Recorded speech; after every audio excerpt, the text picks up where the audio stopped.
Now to two heartbreaking cases of domestic violence that are now getting national attention. Investigators say they're dealing with an epidemic of relationship disputes turning deadly. In one case, a man from Houston is accused of killing the mother of his unborn child. Investigators found the body of 23-year-old Ashanti Allen in a southwest Houston park last week. Today, her boyfriend, Kevin Fox, was arrested in the New Orleans area on capital murder charges.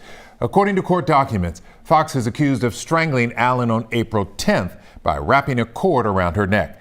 He's also accused of calling a friend via FaceTime and showing them Allen's body as he was dragging it into the park.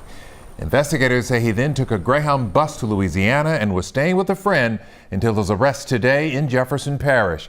He's awaiting extradition back to Harris County. The other tragic case we're following is also out of Louisiana, where investigators say a man shot and killed all 7 of his children and a young cousin at home in Shreveport early yesterday morning.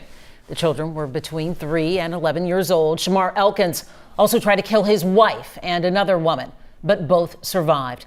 A third woman and a 12-year-old child survived by escaping the home and jumping off the roof.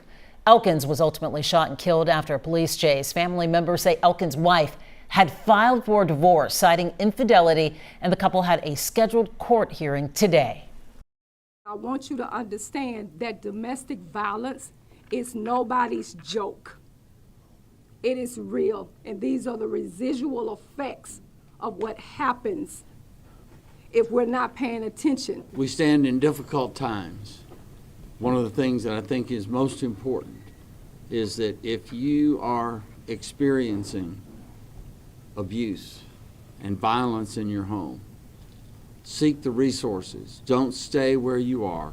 Seek the resources to escape.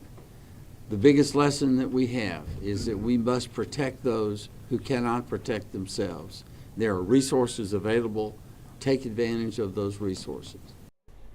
Tonight, the community gathered for a prayer vigil in honor of the young victims. These tragic cases, they sparked a bigger conversation in our newsroom today about the warning signs people should know before a dangerous situation turns deadly. Yeah, we also wanted to know exactly what kind of help is available. Maria Aguilera joins us in the studio with what you need to know tonight. Maria? Yeah, Lynn and Mia, we were all wondering today why so many of these cases have ended in tragedy lately, especially in Harris County. Also, what happens when someone actually calls one of those hotlines for help. So I spent today getting some answers. In Harris County, the numbers are alarming. 1 in 4 homicides in 2024 linked to intimate partner violence. Advocates say many survivors don't always see the danger right away. There's a lot of confusion, a lot of fear when they come and talk to me because they're trying to navigate love and abuse at the same time. And those go hand in hand and shouldn't. Chow Win, a trauma therapist who counsels survivors, says there are often things that don't feel right. Is he being jealous?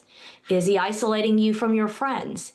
Is he looking at your phone, stalking you? There are those red flags. Leaving is not easy. One of the main barriers that we see time and time again are kids and money. Leaving is often the most dangerous. Leaving is not a one-shot deal. It is a process. Nationally, the demand for help is constant. Nikita Ved with the National Domestic Violence Hotline says they get about 3,000 contacts per day via call, text, or chat. And what can they expect when someone answers the phone? I think it's going to be a live advocate on the end who can provide customized, tailored information, including safety planning. Advocates say there's not a one-size-fits-all. And we let the survivor lead, right? So we talk to you about where you want to go in the call.